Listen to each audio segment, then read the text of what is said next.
Good Hi, my name is. morning. Welcome to episode 5 of the Plant Your Energy podcast. My name is Cheryl Armstrong. I'm Mark Moses. And our guest today is Brooke Hague. She is a total badass. I was previously incarcerated with Brooke, and since she has been out, she has done some really amazing things. So she's a photographer. She works in recovery. She does energy healing. I'm going to let her share her story with us today, and we're going to get into the ways that she is planting her energy and helping other women change their lives. Welcome, Brooke. Hi, it's great to see you. It's been a long time. Yeah, you too. So my name is Brooke. Obviously, I have been in recovery for 11 years, and I, started out on a journey just trying to fill a void after my dad died, and turned it into healing and power, and alchemized it into something that I can share with others on their healing journeys. That's beautiful. Okay, will you share a little bit about like where you came from to and how you got to where you're at now before you like share everything that you're into now? Yeah. So I grew up a little, I got into a little bit of trouble as a teenager. I really didn't have a whole lot of direction. I had a good mom. My dad wasn't ever really there, but I am one of those people that I just like to blaze my own path. And when you're a teenager, you don't really know what that path is. So you don't really make all of the best choices. That led me into a lifestyle of addiction. And I got clean only after I caught 8 felonies in my 20s. Wow. I had 2 kids. Things were going, okay, up until my dad passed away. And when he passed away, I needed to fill that void. I didn't know what grieving really was. And I stepped into a lifestyle of addiction just with one person saying, here, this will make you feel better. And All it takes, right? Yep, that's all it takes. And within 2 weeks, I had a heavy heroin addiction. The Great Escape, right? The Great Escape, that's for sure. So I definitely figured out back then how to fill that void, but it wasn't the right way. I ended up with 8 felonies across 5 different counties, an abusive relationship. And, the second that I went through those prison doors was the second that I was like, I don't think this is for me. I don't want to do this ever again. This isn't fun. At least you were smart enough to get out of it after one shot. There's a lot of us that kind of cycle through, come back, cycle through, come back. And do it multiple times before we figure it out. Yeah. And it took me a little while to get there. I mean, with all of the felonies that I kept catching, I was bonding in and out and in and out. I would tell my bondsman, I'm going to go to rehab. I'm going to get sober. I'm going to do this. And I would go straight back to that boyfriend, mess it all up again. Stuck in that recurring cycle of toxicity, right? Yeah. And it wasn't until I hit $112,000 bond, cash only, that I was like, well, I don't have any more outs and I'm tired. So when you got to prison, is that where your transformation began? I think it started when the seed was planted. When I got sentenced, I knew I was going into DOC, and I had no other choice but to prep myself.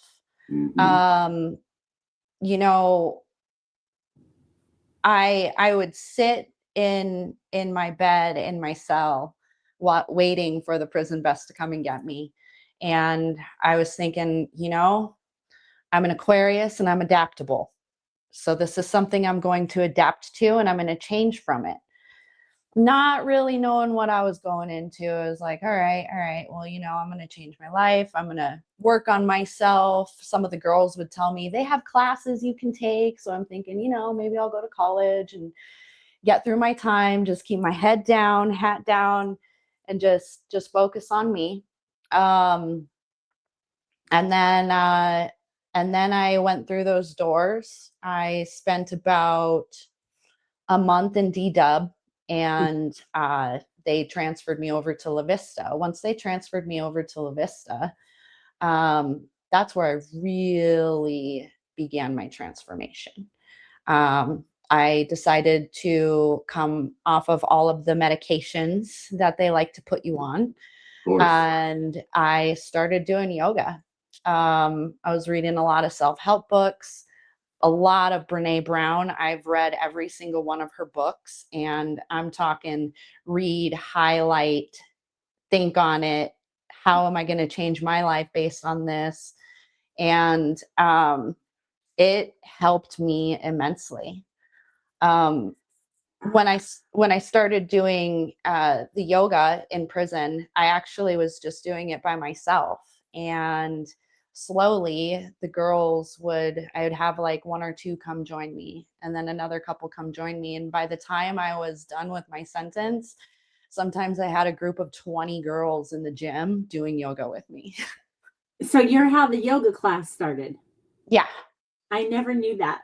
Yeah. Yep, that was me. That's how much I was in my own bubble during that time frame. That's fantastic.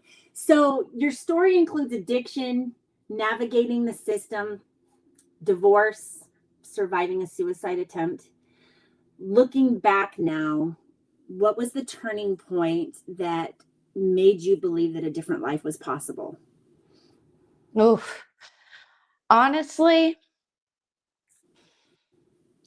it was the divorce and the suicide attempt. I was in a pretty toxic relationship, not physically abusive, but very emotionally and sexually abusive, to the point where I was almost forced into a polyamory situation. And I was driving one day down I-70, and I was just going to keep on going. I got over 100 miles per hour, and I was going to hit a corner and just go from there. A last second thought of my kids and my dogs stopped me. And I pulled over and I slept. I cried more than I slept. But I slept in my car in a parking lot of a gas station because I was scared to drive because of my mental health state. From that moment, I realized that I had the choice to leave. Mm-hmm. Yes. Nobody was forcing me to stay. What the fuck was I doing living in my office in a house with my husband and his girlfriend? Oh my God. And, I slowly started realizing like this is done. I was out within 2 weeks. The first apartment that I found, I left. I was divorced within 3 months, and I've never spoken to him since. Good for you. Good for you. That made me a little emotional. And Me too. I'm always like preaching to people like, you have a choice. It's a chapter in my book. Like, discover the power of choice. And a lot of women make themselves so defenseless and helpless and powerless. And I'm like, you can choose something different.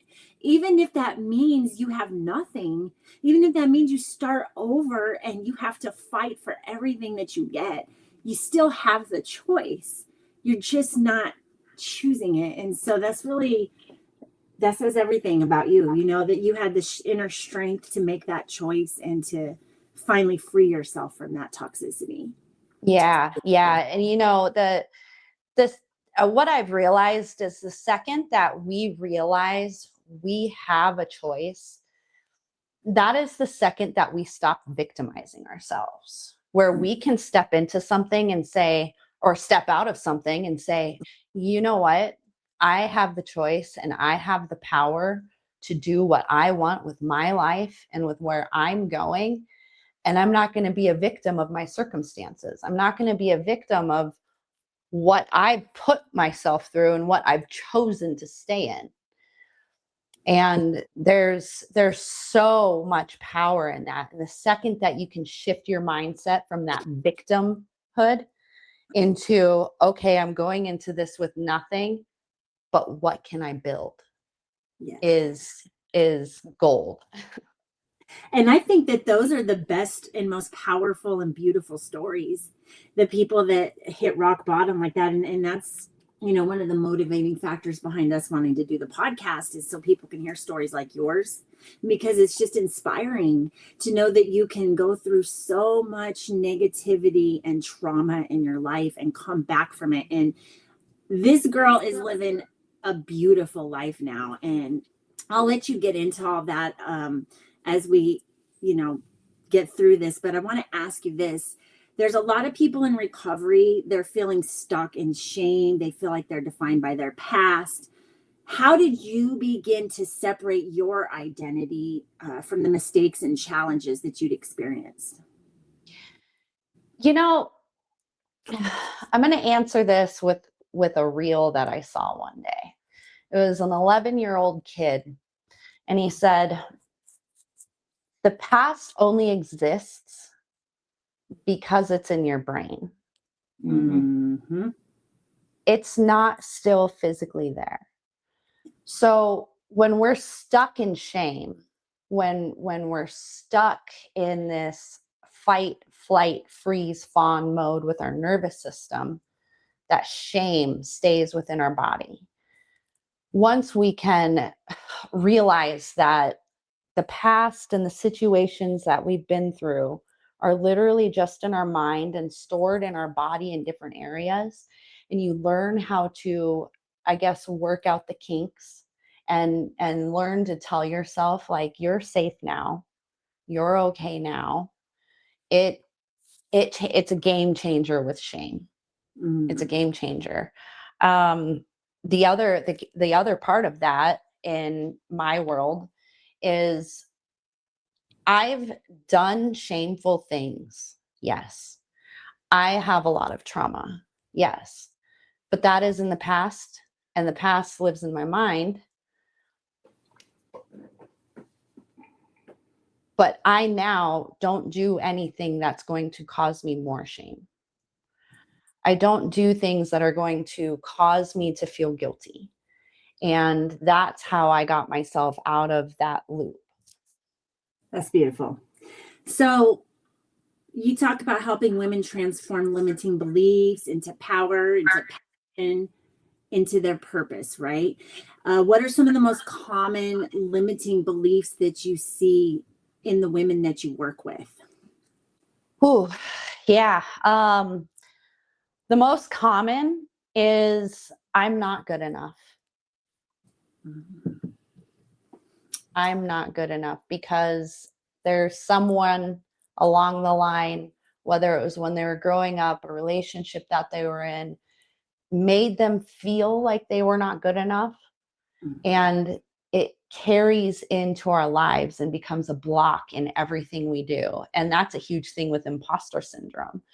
So when we're trying to start a new life and maybe start a business because we want to get out of our 9-to-5 job, or we want to step into healthy relationships, and we meet this man that's amazing, or we have this job opportunity, business opportunity that's amazing, all of a sudden we tell ourselves, I'm not good enough for that. I don't deserve that.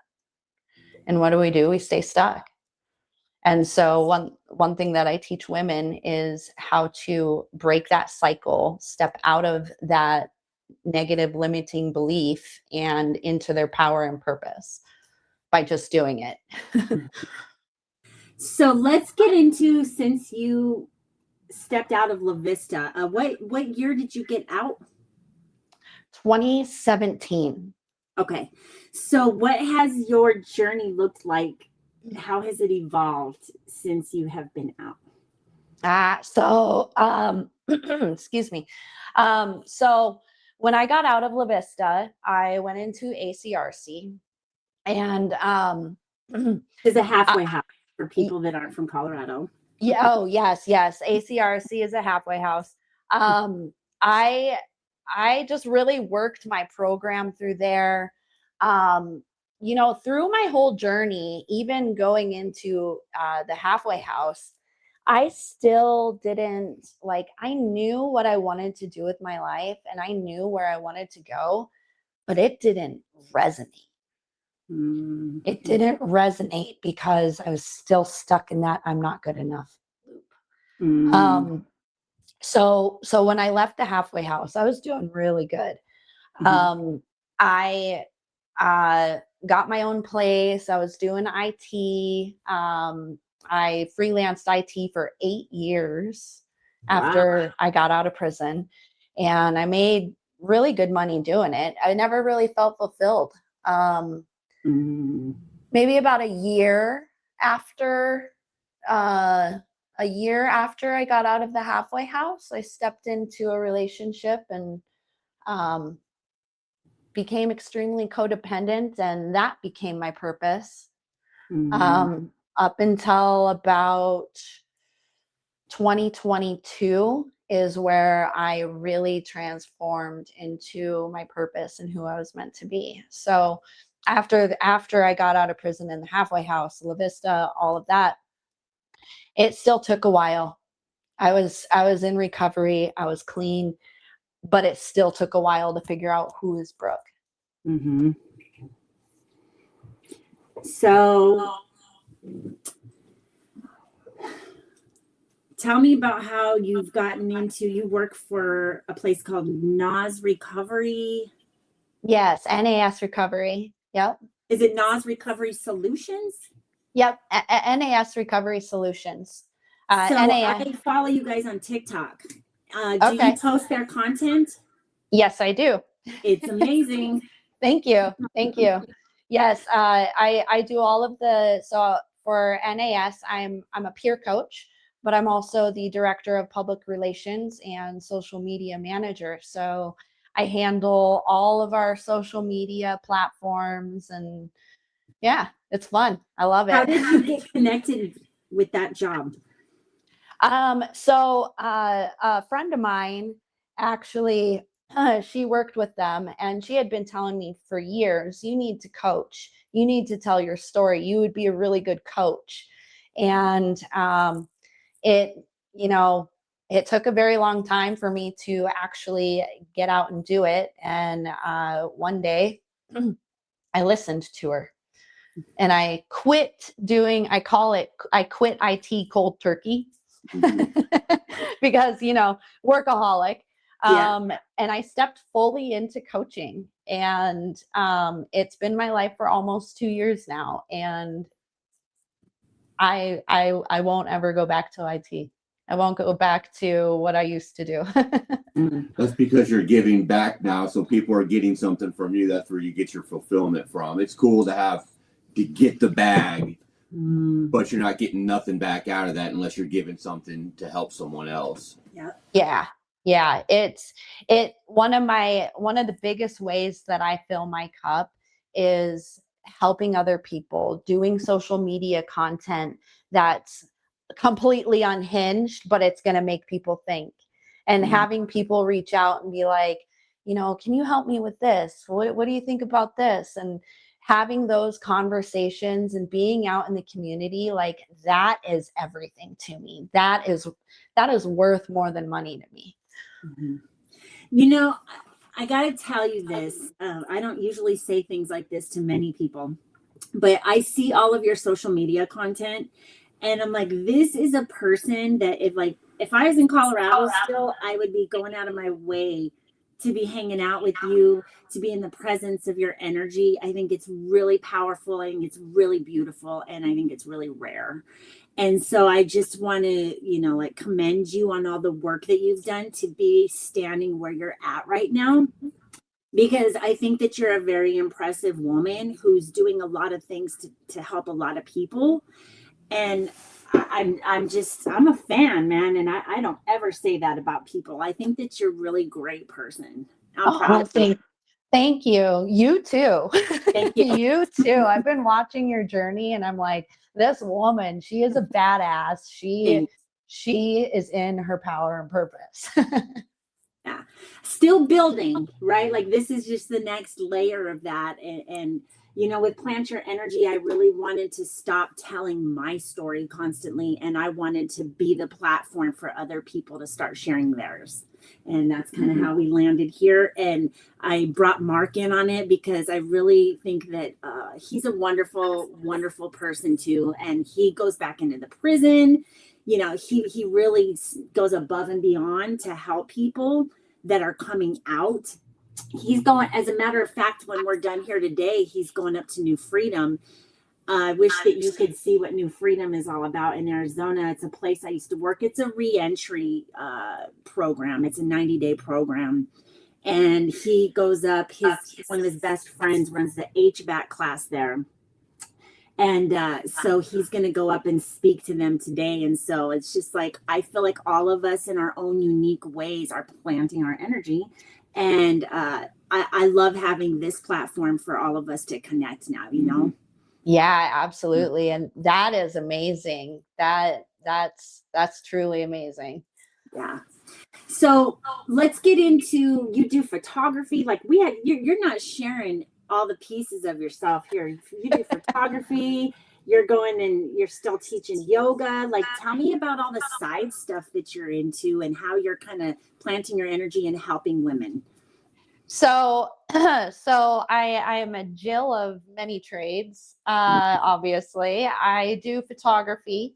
The style of photography that I do and that I'm stepping into, because the photography isn't new, but I'm starting to do coaching blended with photography.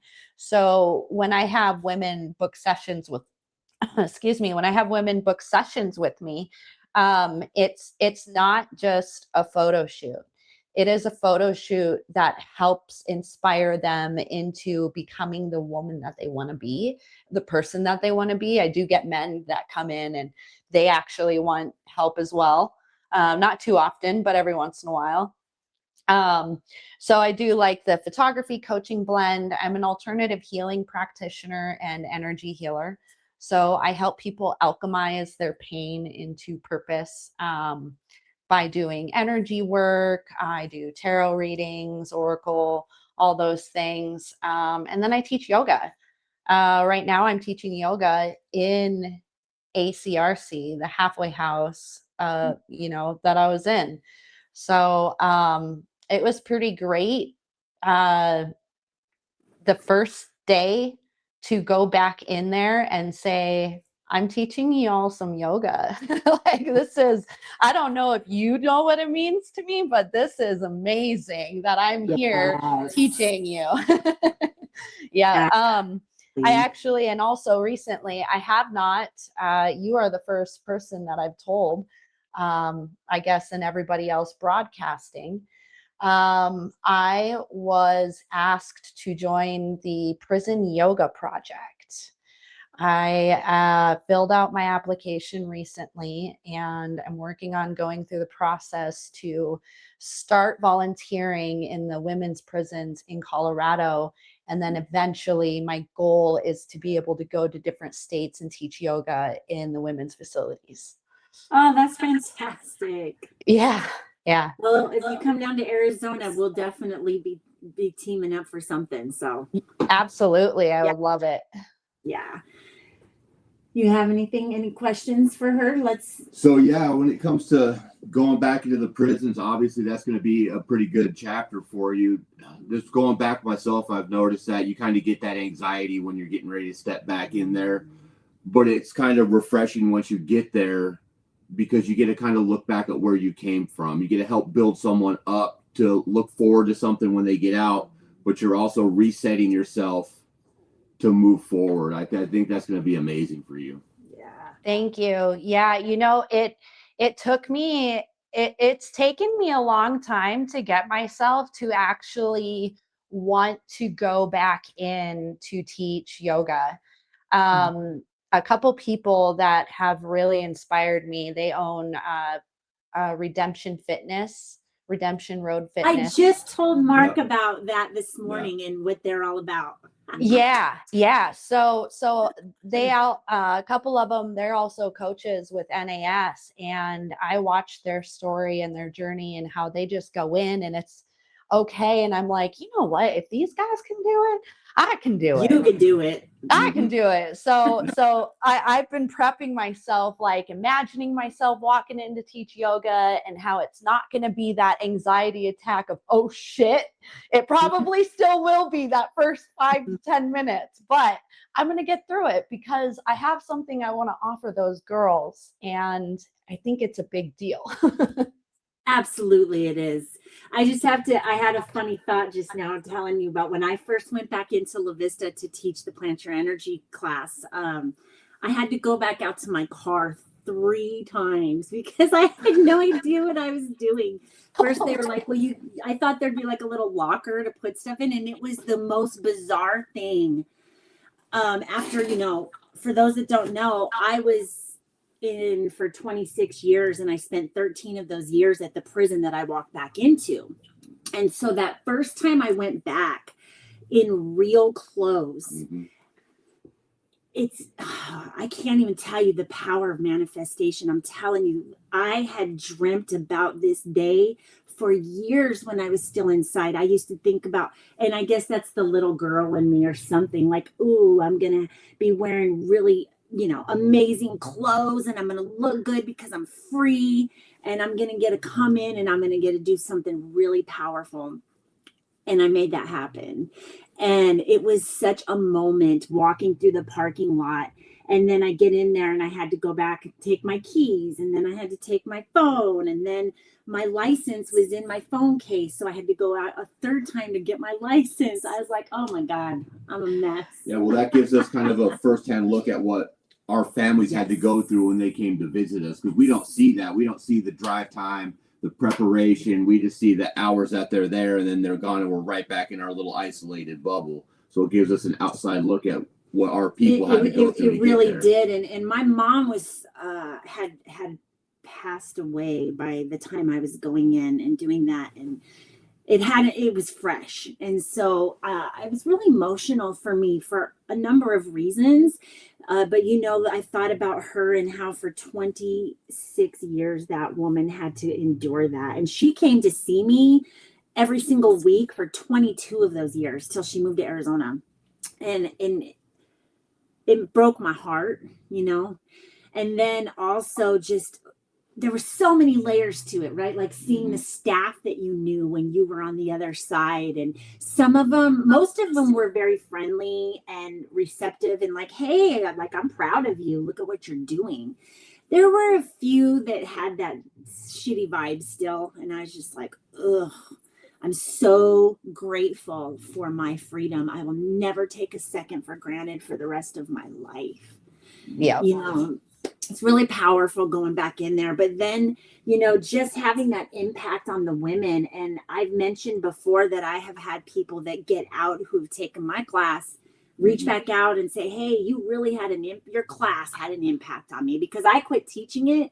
I trained 2 women inside to run the class. And so I think for about 1.5 years, 2 women that were graduates were running the class. And it's just really beautiful to watch when you're doing things to help other people, how that spread, that ripple effect and how that comes back to you. And I think that's what you're really getting into now, and just the networking and diving into your passion. And it's beautiful, right? It's just, it's really beautiful. Yeah. Your story it gave me goosebumps the whole time you were just telling it. Yeah. It's super empowering, so powerful. It just makes me think like, even if it's scary, we have to do the hard things. We have to put our energy out there. We have to network. We have to create our content because there is somebody that needs Mhm. it. That's right. Even if we don't know them, even if we never meet them, it's like just one second of one clip could spark something in somebody to change their lives, and they could impact someone else's life. We just never know. That's a good thing about it. Yeah. Yeah, absolutely. And I can tell you the way that your content resonates with me. It's I mean, I would like to say that I consider myself as a person that's become fairly evolved as far as what I believe in spiritually, where I'm at mentally and emotionally, and I feel like I'm pretty on point with where I want to be, but I can always grow just as everyone else can, right? We are always hopefully growing. They say if you're not growing, you're dying. I love that quote. Mm-hmm. And but it's nice to run into someone like you, because I look at what you're doing and it reminds me, don't lose the passion that I have in me, you know? It's Yeah. really important we stay tapped into the things that matter to us. Mhm. Yeah, How do absolutely. you do that? That- by creating content, sometimes I'm reminding myself. Yeah, exactly. Yeah, yeah. I'm when we're manifesting, when we're manifesting our dream reality and the life that we envision it, it is so important to stay in flow. That's not always possible. We are humans. This is Mhm. our meat suit. We have brains, like we overthink, we get overwhelmed, stressed out, and then we lose our flow. It's just what happens. It's important to always go back to that flow. So I guess that's how I stay in it, is I make sure even on the days where I don't feel like creating content, I don't feel like putting my face out there, I still do it. I still create the content. I still even do meditations at home. Like it's it's my religion. you know? You know, I think what you just shared is something that I personally needed to hear, because it's like I tell Mark all the time. I even though I'm doing what I'm doing with Plant Your Energy, I'm actually a very low key, have a small circle kind of person. Mhm. I work from home. I'd rather hang out with my dogs than people. I've always been like that. You know, even when I was in prison, I always had a very small circle, very particular about who I shared my energy with. Sometimes I shared it with people I shouldn't have, but you know, that's how I evolved. I try to be very mindful about what I'm doing.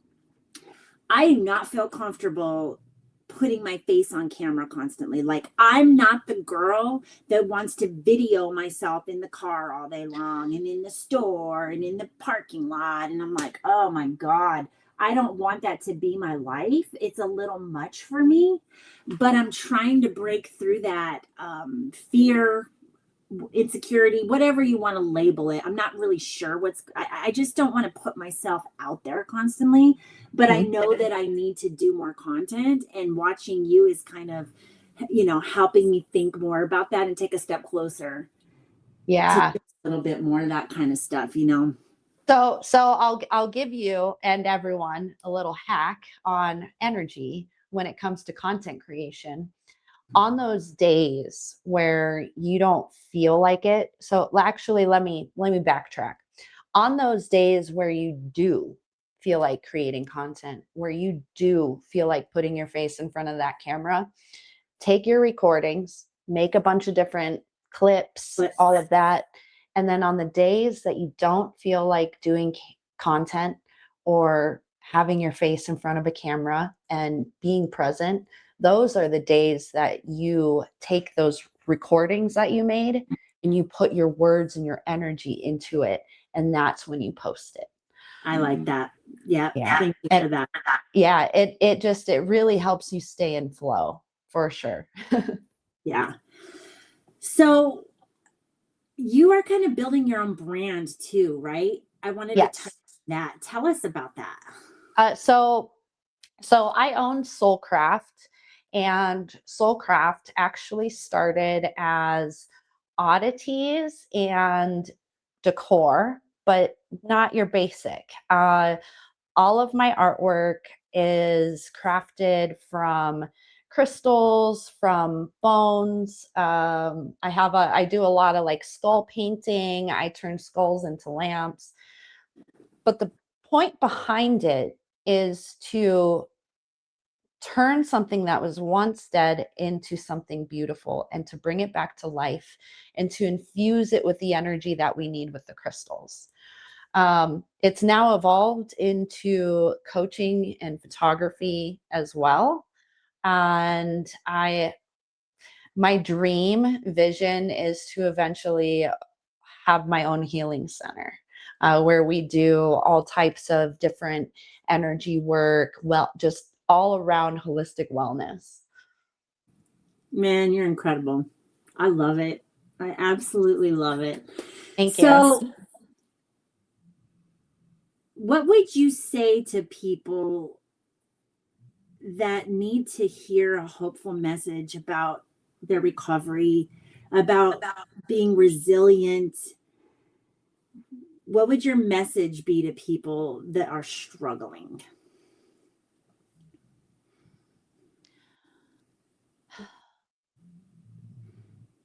You have the power of choice. You have you have the power of choice to either stay stuck or to grow and build a life of your dreams, because we create our own reality. Mm-hmm. So if you want to fill a void and escape, avoid all of the things that hold you back and keep you stuck, that's your choice. We all know that nobody wants to stay in that. So why not make the choice to even take one small step to better your life and build the future that you want, even if it's a small little tweak in your morning routine. And then you build and build and build on that until you get to where you want to be. I could not have said that better myself. I'll be using that today. Yeah. I love it. It's hard to get people to kind of buy into themselves. You know what I mean? They'll start taking a program because they want something, and it's hard. Next, they're back to playing grab ass with each other. But it's a choice, right? It's a choice. You can continue to keep doing what you're doing, or you can choose something different to make your life better. I like it. I'm going to use it. Yeah. Listen, I don't know if you've read my book, but I hope you do one day. That is chapter 3 in my book. It's such a huge theme in my life, and it's one of the main things. So self-discipline is probably the main thing that I preach to people, because I'm like, hey, you can have all the tools and tools and dreams in the world, but if you don't have the discipline to do something about them and keep making each small choice to take you forward the way you're living your life, you're not going to manifest anything, No. But that power of choice probably falls right behind that. And it's like, I tell people, everybody that I talk to, I'm like, remember that you always have a choice. How you choose to perceive everything that's happening, how you choose to react to it, what you choose to learn from it. Like, there's so many different avenues you can go down when we're talking about choice. It's a game changer. Yeah, absolutely. And another thing that just goes hand in hand with that is there's a concept that Joe Dispenza brought into my life. And you either see the world through a hostile lens or a friendly lens. If you see the world through a hostile lens, your question about everything that happens in your life is, why is this happening to me? But when you can shift your mindset and think through a friendly lens, you say, what is this doing for me? And that goes hand in hand with the power of choice. That's right. Yes. Okay. So we're going to close with this question. I like to ask people, moving forward, how are you going to continue to plant your energy? Because you're like me. You are never done. you never get complacent. You're not going to be mediocre. You're never going backwards. You keep creating, you keep looking like, what's the next level? What's the next level? So what does that look like for you? Two things, currently in the next, I want to say 24 hours to 2 years is, prison yoga project, going inside, teaching the women yoga, and public speaking. Another part of my goal is to become an international public speaker. So One of my goals too. Yeah, that's the first two things I'm working on right now. Beautiful. You know, I started down that path a little bit. And I actually, when I was first dating Mark, I flew to Texas and I wrote and memorized a 7-minute speech. And I'll tell you what, it was hard work, but it was amazing. Like, I would love to go down that road someday too. But with, you know, I just, my mom dying really like crippled me for a while. So it's interesting. Like, since we've started this podcast, I'm just now feeling like I'm really getting my spark back again.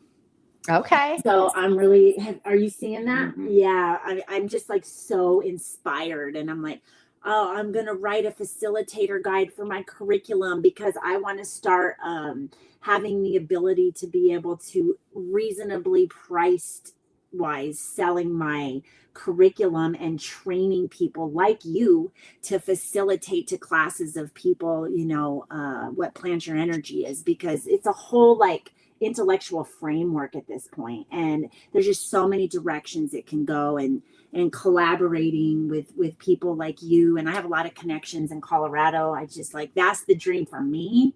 It's just, you know, keep building. What's the next level? Yep. Absolutely. I'm getting ready to publish a couple books. One of which is a poetry book, that just a collection of words that I wrote in addiction, out of prison, and to this day. The other book that I'm actually working on is Living with Aligned Purpose, and it is a full step-by-step guide on how to step out of limiting beliefs by using the 12 laws of the universe and manifestation in aligned action.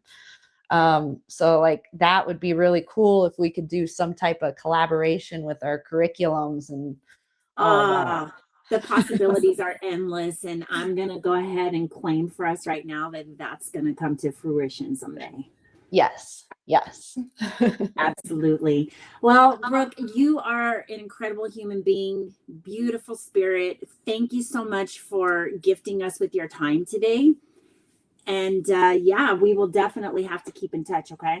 Yes. Thank you both. You are both amazing, incredible humans as well. And I hope that you have an amazing special day. Thank you. Oh, You're welcome. All right.